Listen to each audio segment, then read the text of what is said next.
The message arrived at 8:14 on a Thursday morning, a text from my mother that read, "Dinner Saturday. Turning 65. Please come." 7 words. No question mark. She never used question marks when she'd already decided the answer for you. I was sitting at my kitchen table in Duluth with a cup of coffee going cold beside me, looking out at the harbor. It was early April, and the ice on Lake Superior had only just broken up, and the gray water was moving in long, slow rolls that made the freighters in the channel look like they were breathing. I read the text twice, then set my phone face down and finished the coffee. My name is Maren Halvorsen.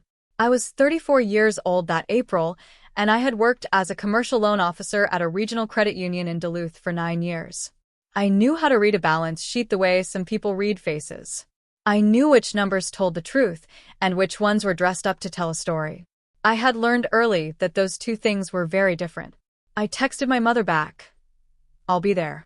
Before I left the apartment that Saturday, I took the sealed manila envelope from my desk drawer and put it in my bag. Then I went to work. The drive from Duluth down to Lindstrom took just under 2 hours on a Saturday, and I made it in early afternoon with a bakery box on the passenger seat and the radio off. Lindstrom sat in the lake country east of the Twin Cities, a small town with a Swedish water tower and a main street that hadn't changed much since my grandmother's time. My parents had lived in the same house on the east side of town for 31 years. The driveway had the same crack in it I'd watched widen since I was 12. My sister Petra's car was already there when I pulled in.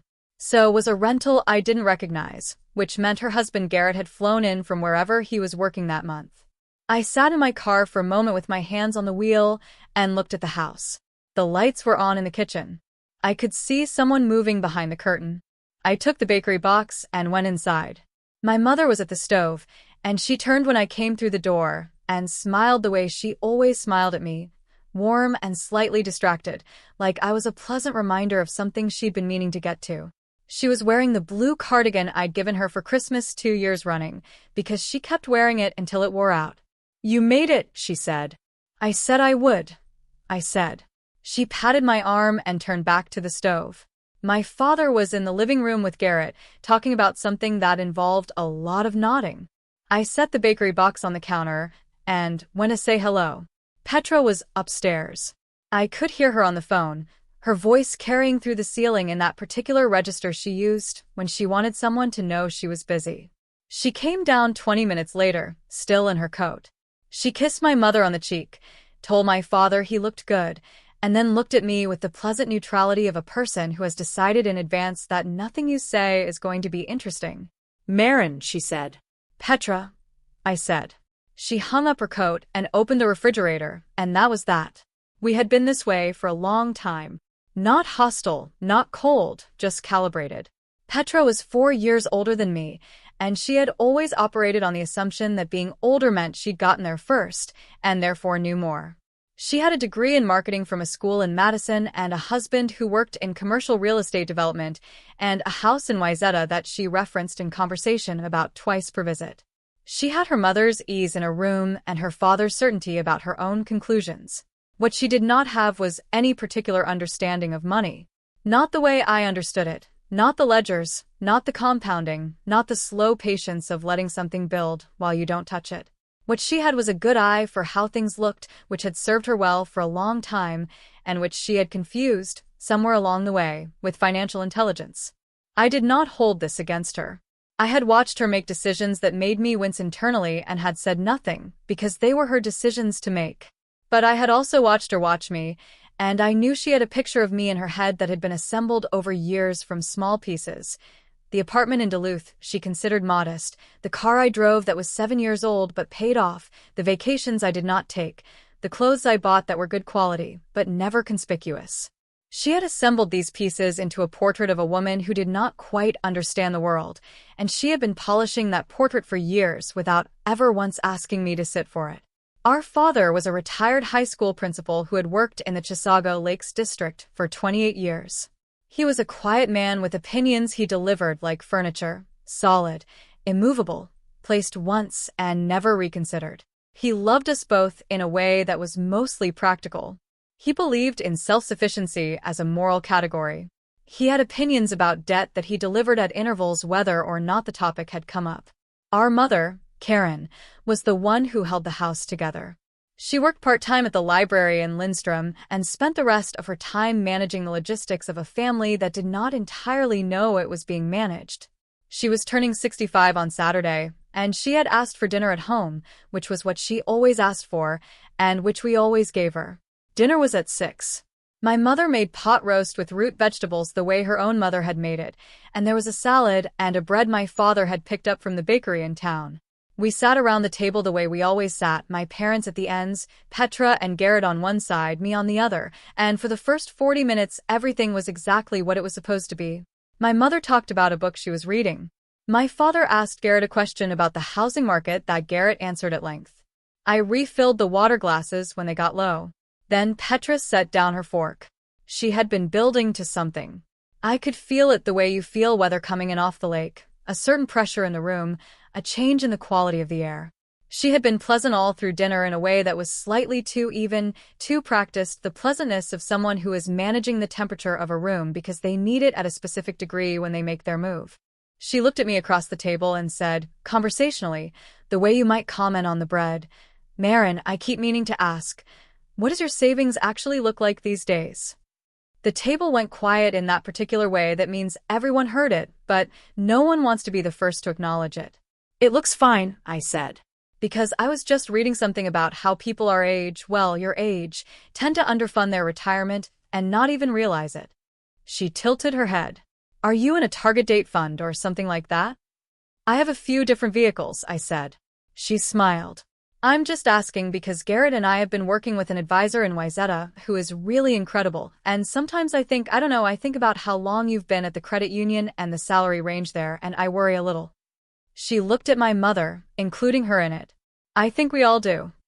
My mother made a soft sound that was not quite agreement and not quite disagreement, the sound she made when she did not want to be responsible for a conversation she had allowed to begin.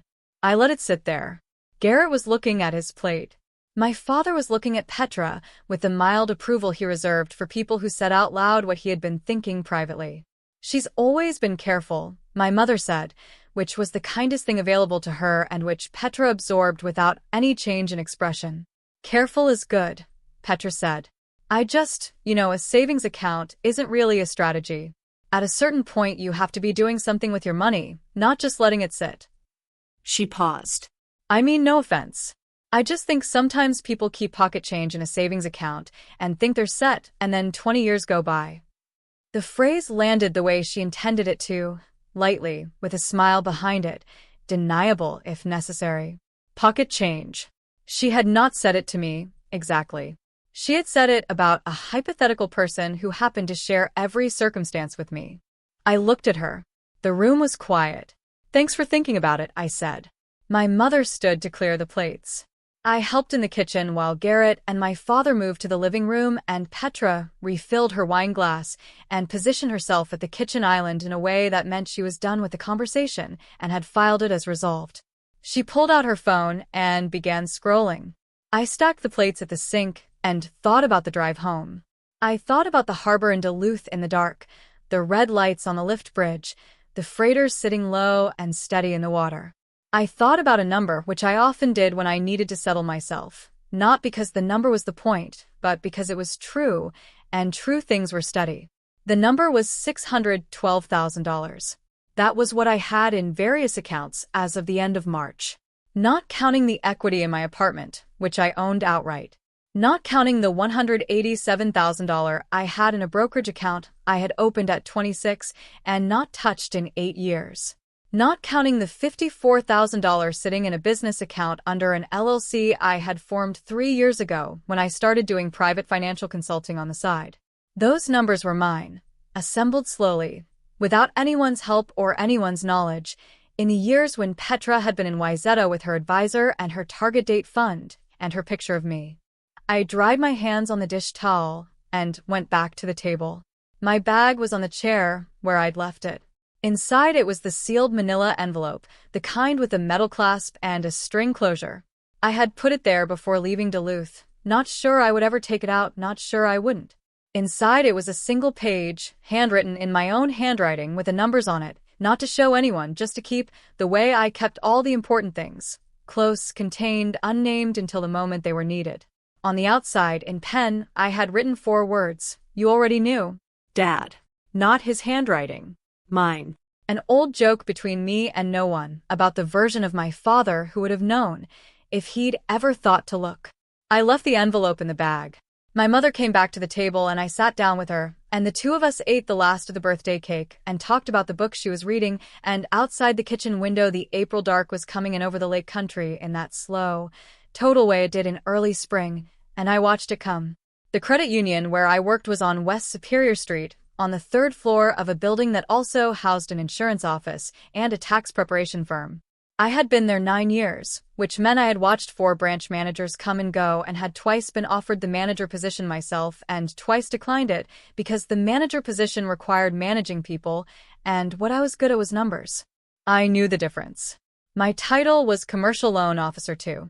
My caseload ran between 40 and 60 active loan files at any given time, and the dollar amounts involved ranged from small business lines of credit at $50,000 to commercial mortgages that occasionally reached $1,200,000 or more. I had closed, over 9 years, a total of $47 million in commercial loans with a default rate that my supervisor, Greta Lindqvist, called better than she'd budgeted for, which from Greta meant something close to extraordinary. I did not tell my family this. There was no particular reason to. The first real contribution beat in my private life, the one that set the pattern, happened on a Tuesday in November, 8 years ago, when my mother called me from a parking lot in Lindstrom to say that the furnace had gone out in the house, and the repair estimate was $6,400, and my father had said to wait until after Christmas because of how the money sat. I asked her what the temperature was in Lindstrom that night. They're saying 12, she said. I told her to have the furnace company come in the morning and to give them my card number. She said, Maren. I said, it's fine. Have them come. The furnace was installed on Wednesday. My father thanked me at Christmas in a way that was really a statement about self-reliance, about how he expected to pay me back when the timing was right. The timing was never right. I did not remind him. I wrote the $6,400 in the small notebook I kept in my desk drawer, the one with the running total I added to whenever I covered something. I wrote the date, the amount, the beneficiary. November 14th, $6,400, furnace, Mom and Dad. Then I closed the notebook and went back to whatever I'd been doing. Over the following year, I covered smaller things the same way. In March, my mother mentioned that her car, a 2009 Subaru with 140,000 miles on it, had been making a grinding noise. I took it to a shop in Cambridge when I came down to help with the storage move. The front rotors were worn through. The mechanic showed me what that meant on a Minnesota winter road. The repair was $890. I paid it at the counter and told my mother the car was fixed. She hugged me in the parking lot in a way that meant she understood the geometry of what had just happened. The silence required, the thing done without announcement. I wrote it in the notebook that night. March 22nd, $890, breaks, Mom. My father never heard about it. The second major scene happened 14 months after the furnace, on a Sunday in May, at my parents' kitchen table in Lindstrom. Petra was there, and so was Garrett, and the occasion was nothing, just a Sunday, just stopping by.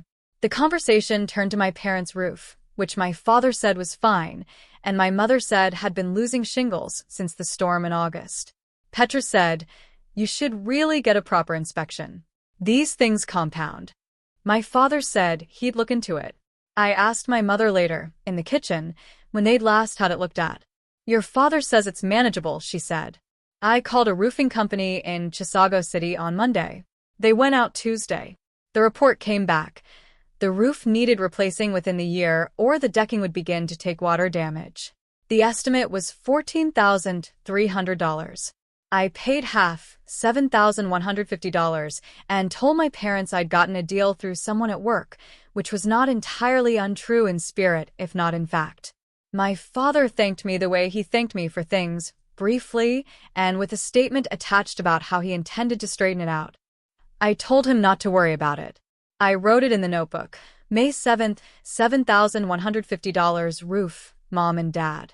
Petra had been in the living room with Garrett during this conversation. She had not asked about the roof when she left. The birthday dinner sat with me on the drive back to Duluth that Saturday night.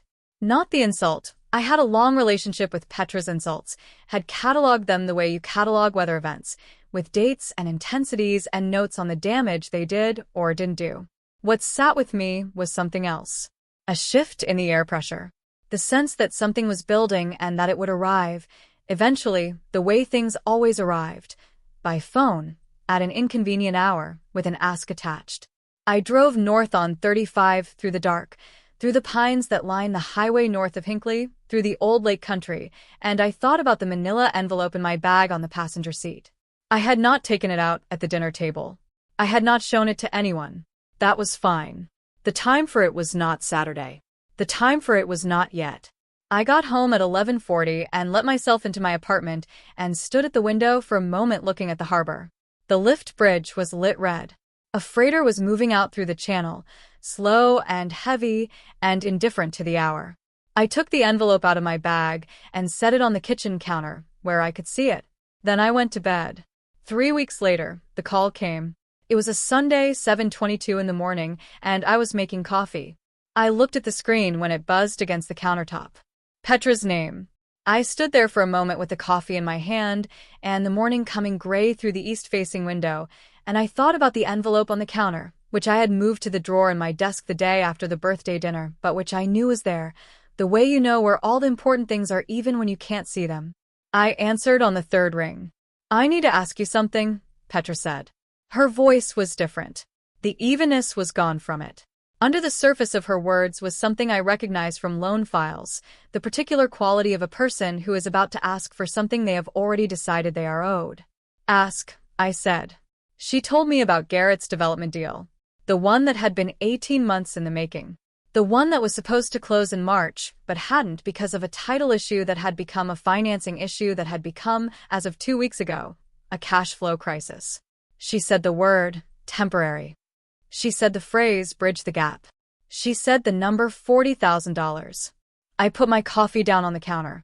Outside, the harbor was gray and still, and the freighters were sitting low in the water, and I stood in my kitchen and let the silence go long enough that she said my name once, a question mark finally appearing somewhere in her voice. "How soon?" I said. "End of the week," she said. "Maren, I know how this sounds. But it would just be short-term. 3 months, maybe 4. Garrett's confident the deal closes by August. I thought about the notebook in my desk drawer.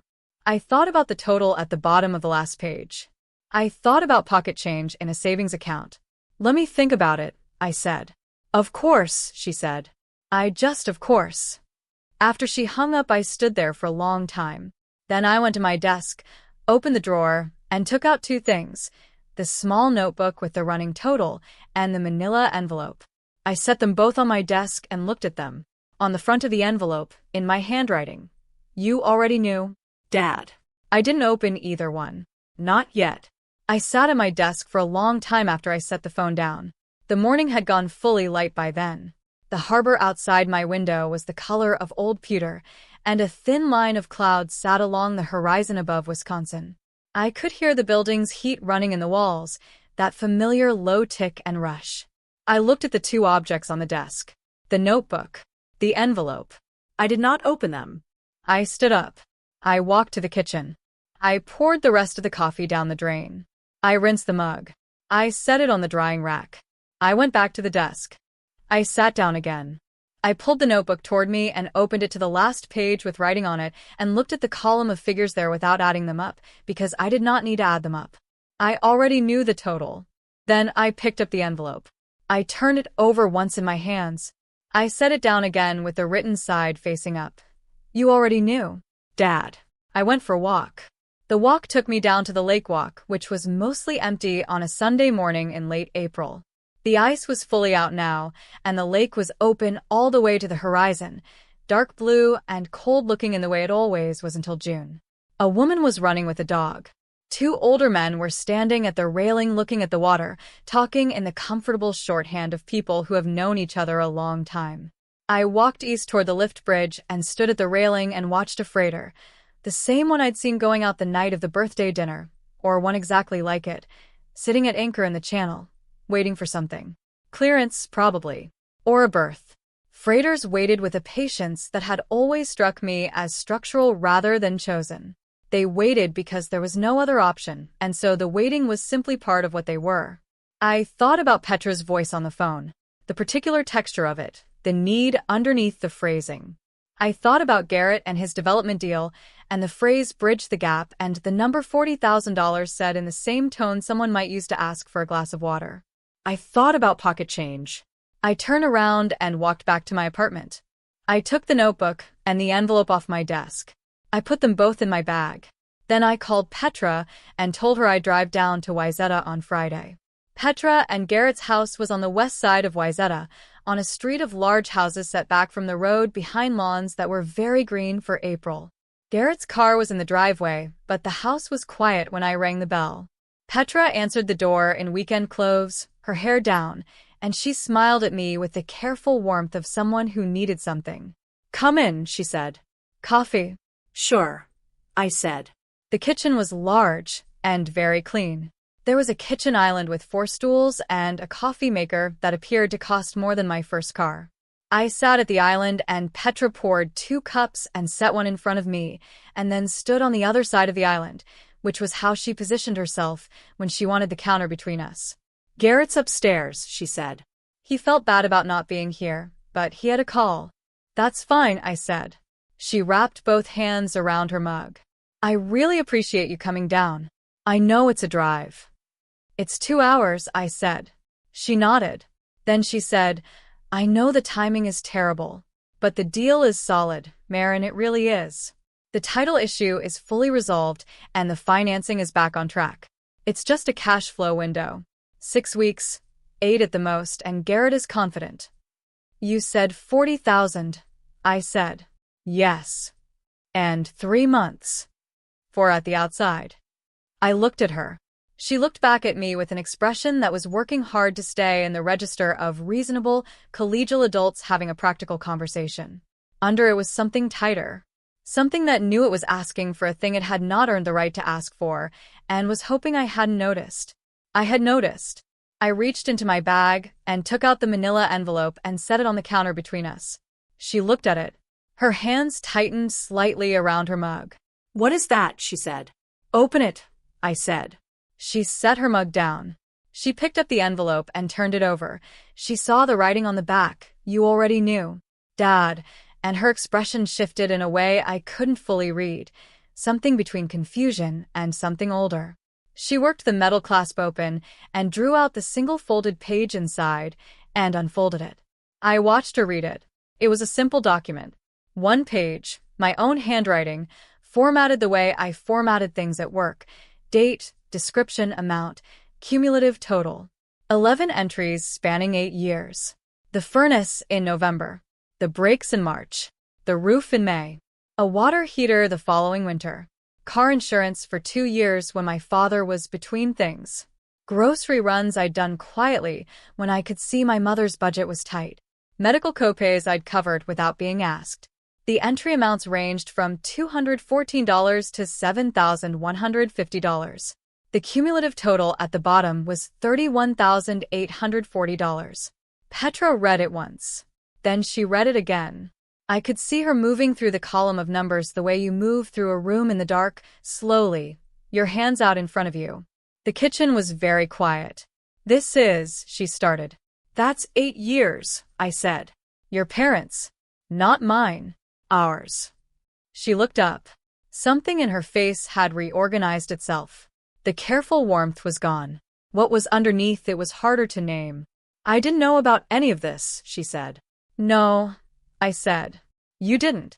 She set the page down on the counter and looked at it. Then she looked at me, and I could see her working through something, recalculating. "Maren, you said I kept pocket change in a savings account and thought I was set." She was quiet. "You said it to Mom, but you meant it for me. That's all right. I want you to know what the number actually looks like." I turned the page toward her and pointed to the total at the bottom. That's what I've put into this family in 8 years, I said. Quietly, without anyone asking me to. That number is $31,840, and it doesn't include the time, and it doesn't include the things I handled by phone so no one had to think about them. She was still looking at the page. Her hands were flat on the counter now, on either side of it. I'm not saying this to shame you, I said. I'm saying it because you asked me for $40,000, and before I answer that question, I needed you to be looking at the same set of facts I'm looking at. She didn't say anything for a long moment. Outside, a car went by on the street. Upstairs, I could hear Garrett's voice in the low, even cadence of a business call. I didn't know, she said again, and this time it landed differently, not a defense, just a fact she was trying to get used to. I know you didn't, I said. She looked at the page. She looked at me. Why didn't you ever say anything? Because they were your parents too, I said. And because it wasn't alone. No, I said. But I did.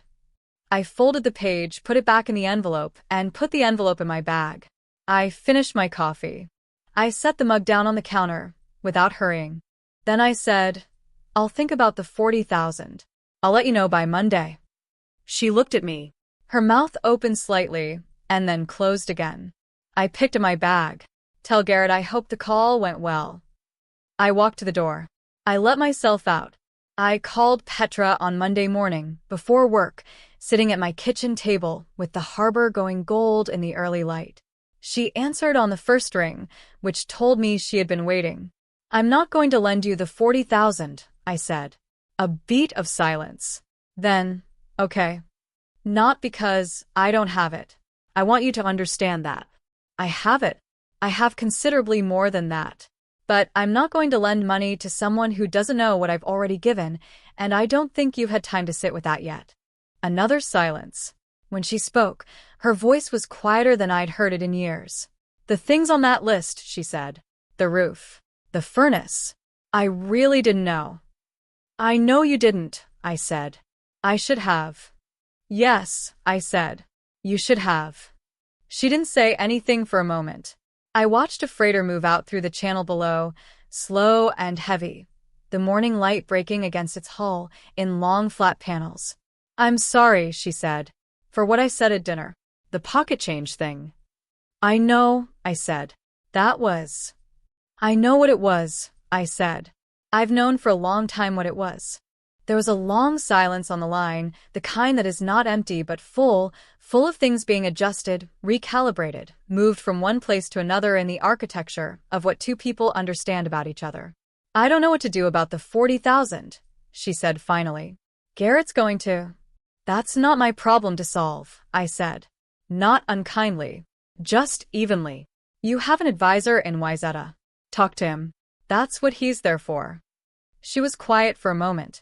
Then she made a sound that might have been a short, rueful almost laugh. Okay, she said. Tell Mom I'll call her this week, I said. I will, she said. A pause. She'd want to know you called. She always does, I said. I hung up and sat for a moment with my phone on the table and the morning coming fully through the window. The harbor was bright now, the water moving in those long, slow rolls. Somewhere out in the channel the freighter had cleared the lift bridge and was heading east into the open lake, and I watched it go until it was just a shape against the horizon, and then just the horizon. I thought about the envelope in my desk drawer. I thought about the number at the bottom of that page, the one I had been adding to for 8 years in a small notebook in a desk drawer in Duluth, the one no one had ever asked to see, and that I had never offered to show. The number was not the point. The number had never been the point. The point was that the number was true. The number was exactly what had happened, recorded without drama in my own handwriting on a single page, and no version of any conversation we'd ever had in any kitchen or at any dinner table had been able to make it something other than what it was. That was the only thing that was true. This story was developed with the support of a creative production team using AI-assisted writing tools. This story is entirely fictional and was made only for entertainment and educational purposes. The numbers, the furnace, the roofline going soft in the August rain, the freighter moving out through the channel in the early light, none of it happened. But the accounting did. The quiet kind, the kind no one sees. That was the only thing that was true.